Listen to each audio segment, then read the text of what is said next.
Hi, this is Wendy Lightheart, and today we're going to learn how to divide radical expressions. To divide radical expressions, we can use the quotient rule for radicals. And this says that if the nth root of a and the nth root of b are real numbers with b not equal to 0, then the nth root of a divided by the nth root of b is equal to the nth root of a divided by b. So basically what this says is that if we have an nth root divided by another nth root, so the roots are the same, then we could rewrite that as a single nth root of the ratio of a to b, or the fraction a divided by b. Or going the other direction, if we have a single nth root, we can rewrite that by taking the nth root of the numerator and divide that by the nth root of the denominator. Let's see how we can apply this rule.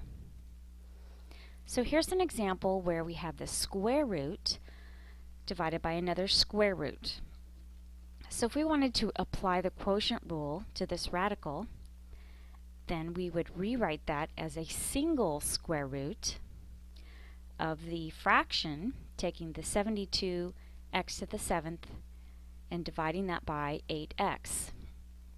Now this is helpful to rewrite it this way because notice that if we reduce this fraction underneath the radical sign, 72 divided by 8 is 9, which is a perfect square, and x to the 7th divided by x is x to the 6th, and this is also a perfect square.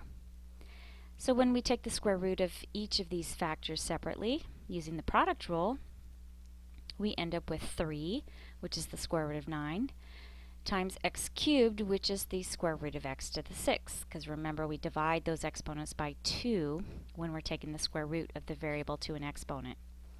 So our final answer is 3x cubed. Now let's see how we can apply this quotient rule going the other direction. This time we're starting with a single square root of a fraction.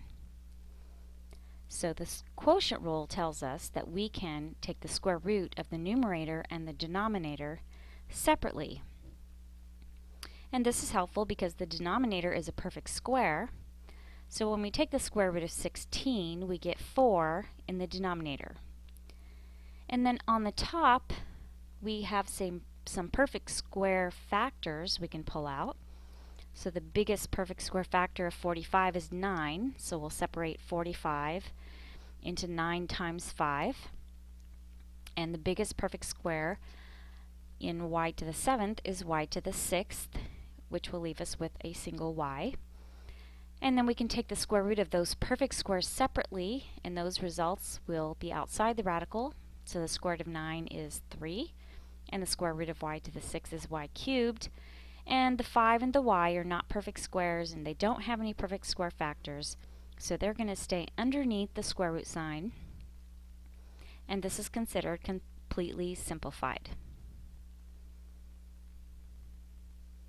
Now let's look at this rule one more time with a cube root this time. So this time we have a cube root of a fraction.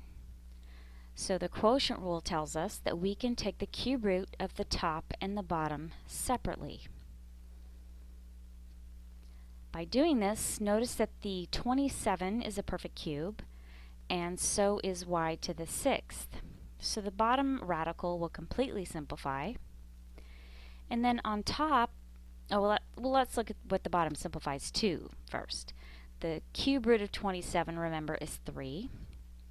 And the cube root of y to the 6th, we divide that exponent by 3, and we get y squared. Then looking at the top, the 32 has a perfect cube factor of 8, and that is the biggest perfect cube factor of 32. So we'll separate 32 into 8 times 4. And then the biggest perfect cube factor of x to the 11th is x to the highest multiple of 9 that we could pull out of 11, or I'm sorry, multiple of 3 that we could pull out of 11, which would be x to the 9th. And that would leave us 2 more x's, so x squared would be the other factor. And then we can take the cube root of 8 and the cube root of x to the 9, to simplify, and the cube root of 8 is 2. And remember to take the cube root of a variable to an exponent. We divide that exponent by 3, so that would give us x cubed. And then the 4 and the x squared are still left underneath the cube root sign, since they are not perfect cubes and they don't have any perfect cube factors. And then this would be considered completely simplified. Well, that's it for today. Have fun with those radical expressions. Bye-bye.